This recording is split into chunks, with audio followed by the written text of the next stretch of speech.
DMTV Info, votre chaîne d'information en temps réel. La politique, la santé, le sport, les faits de société, la musique, les rumeurs et bien plus encore. Vous découvrirez cela dans notre chaîne DMTV Info.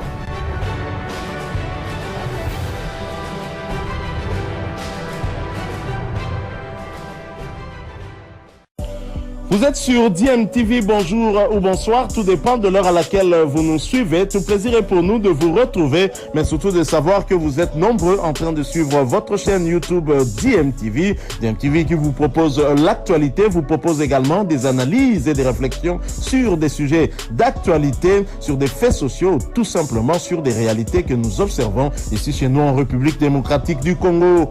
U23 de la RDC, il sait son fait et le plein de confiance avant de se rendre à Addis Abeba ce mardi pour affronter le Wallace U23 de l'Éthiopie en match comptant pour la manche allée du premier tour préliminaire des éliminatoires de la CAN U23 Maroc 2023 qualificative pour les Jeux Olympiques de 2024 qui auront lieu à Paris. Les hommes de Raoul Chungu ont battu hier en amical Saint-Luc des Kananga sur le score de 4-0. Une victoire qui arrive après une défaite enregistrée le vendredi dernier face à la formation de la S Maniema Union 1-0.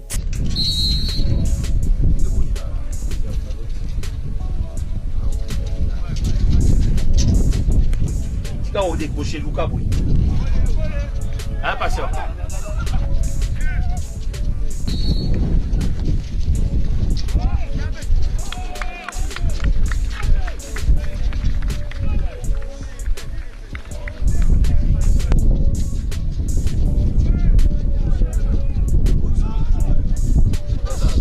Encore, Bakar. Oui, c'est bon. Allez, protège ta balle. Bien joué. Joli.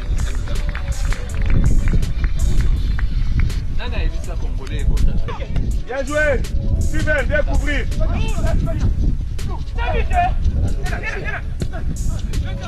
Ah, voilà, fini. Bravo. C'est ça, Onoya. Ouais. Bien petit. Bien, Bibi Saban. Chien. Tu as qui? Bien. Oh merde. Bien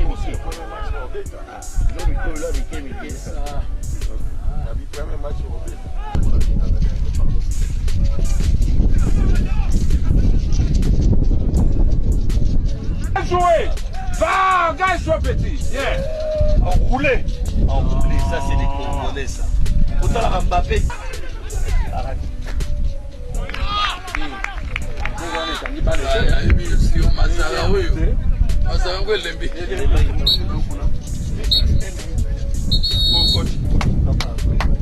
Vous connaissez que je suis à la fédération à cause de football. Là où il y a les joueurs, moi je dois être là. Même s'il fallait dormir par terre, je dormirais. Je suis venu pour donner des conseils au staff technique et aux joueurs que je n'ai pas trouvé qui sont à l'enville, mais centre médical pour les examens. Si j'aurais la chance de les retrouver encore demain, je vais encore passer pour un peu les conseils comme je conseille tout le monde. Je dois être ensemble avec les équipes nationales, partout où ils passent. Parce que notre travail n'est pas au bureau. Au bureau, nous allons faire quoi? Alors nous devons être avec eux, les encourager aussi les entraîneurs comme je viens de les conseiller pour qu'ils puissent chacun à son tour faire ce qui est mieux pour la victoire en Éthiopie et chez nous. Parce que moi je vais me déplacer pour l'équipe. Vous connaissez, nous avons perdu 2 matchs. Nous devons cohabiter les efforts pour qu'on puisse se reclasser.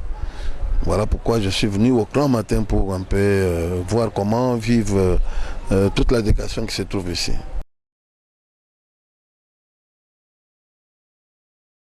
Les questions concernant le football au niveau de club en démocratique du Congo, ça sera donc au menu des échanges entre la commission de gestion de la Ligue nationale de football et les clubs de l'ADEFCO, membres de l'association de dirigeants des clubs de football de l'ADEFCO. Cette réunion est prévue aujourd'hui à 14h au siège de la Ligue nationale de football. Le président de l'ADEFCO, Lambert Osango, rappelle l'importance de cette réunion et demande à tous les dirigeants des clubs de football de se présenter ce mardi à la Linafoot. Il faudrait retenir que mardi, la Linafoot va recevoir la DEFCO pour échanger autour de quelques préoccupations, entre autres la reprise du championnat, parce que vous avez vu que les clubs qui nous représentent au niveau d'Afrique ont une difficulté, parce qu'ils n'ont pas le championnat, ils n'ont pas de football de région. Donc nous devrions échanger avec la Linafoot. Et après la Linafoot, le jeudi, nous serons reçus par la fédération. C'est autour de toutes ces questions-là que nous serons avec la Linafoot demain. J'en profite pour rappeler à tous les collègues présidents à 14h juste, nous sommes entendus à la Linafoot pour échanger autour de toutes les questions liées à la reprise de notre championnat.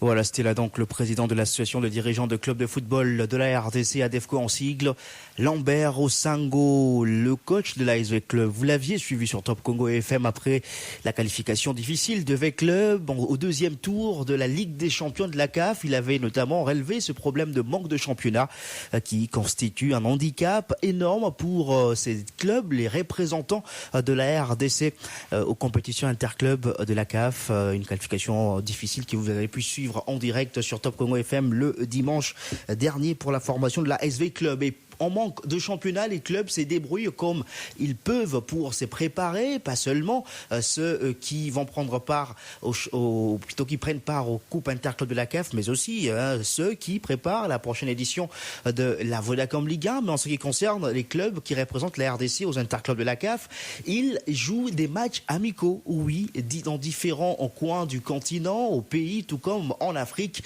Pour ce qui concerne le tout-puissant Mazembe, notre représentant de la RDC en Ligue des Champions, les Corbeaux vont jouer leur dernier match amical aujourd'hui en terre zambienne face à la formation de Zesco United. Ça sera le 4e match. Il y a eu déjà 2 victoires et 1 défaite lors des 3 précédents matchs. Aujourd'hui, Mazembe va boucler son stage en Zambie avant de regagner Lubumbashi. De son côté, la formation du FC Saint-Éloi Lupopo, une des 2 équipes congolaises engagées en Coupe de la Confédération, va jouer un match amical aujourd'hui contre la formation de Zemamra, club de 2e division marocaine. C'est d'ailleurs ce club qui occupe pour l'instant la première position du championnat de 2e division du Maroc après 2 victoires en 2 sorties.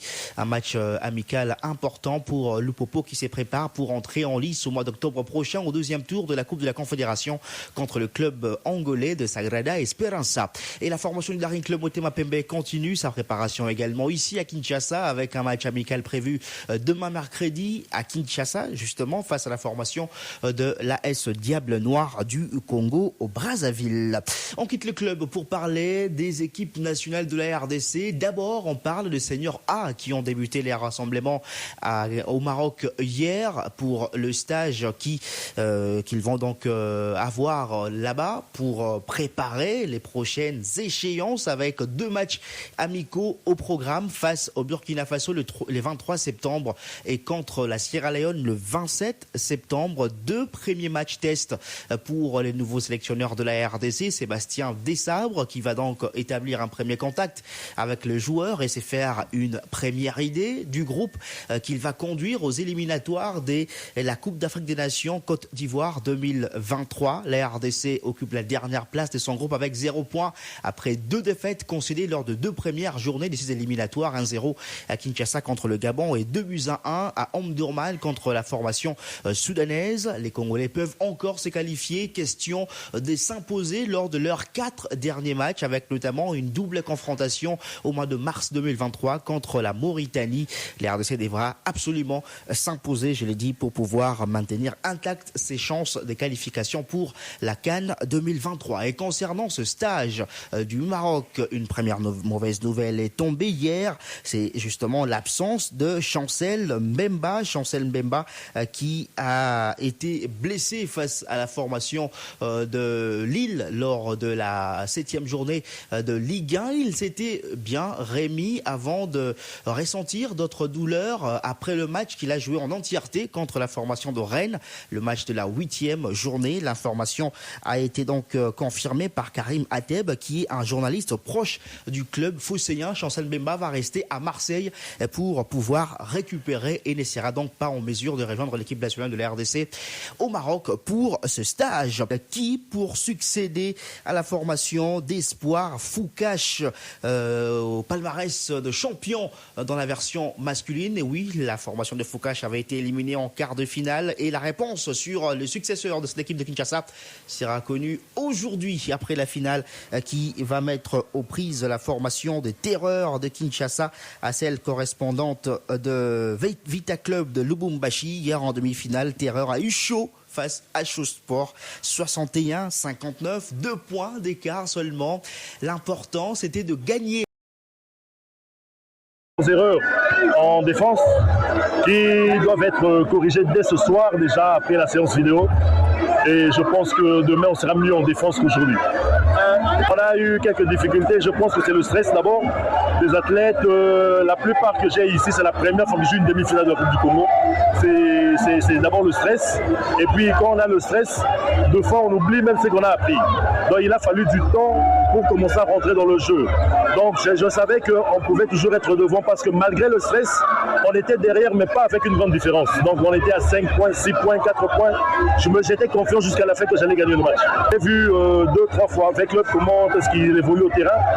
Je vais essayer de préparer, comme eux aussi vont préparer le match contre Terreur, que le meilleur gagne. Voilà, c'était là donc Pierrot Ilunga, coach de la formation du BC Terreur, qui va affronter Vita Club de Lubumbashi. Aujourd'hui en finale dans la version masculine, Vita Club a éliminé Virunga du Nord Kivu hier en demi-finale, 77-58, victoire de la formation de Lubumbashi. Chez les dames, CNCS va tenter de conserver son titre de champion de la RDC en affrontant aujourd'hui en finale la formation de Makomeno. C'est les chocs attendu dans la version féminine avec CNCS qui a largement dominé tous ses adversaires au cours de cette compétition. On parle de la boxe dans ce journal des sports. Franchement élu premier vice-président de la Confédération africaine de boxe, le président de la Fédération congolaise de boxe, Ferdinand Ilunga Luyoyo, va prendre part aujourd'hui au congrès de la Fédération internationale de boxe qui se tient à Yerevan en Arménie. Et puis concernant la boxe, le tournoi intercommunal de l'entente urbaine de Kinshasa Centre s'est clôturé le week-end dernier au centre culturel Motona Motoa Bongissa dans la commune de Bandalungwa. 8 combats étaient au programme de cette journée et le tout s'est déroulé en présence du président de cette entité, Pascal Mukuna.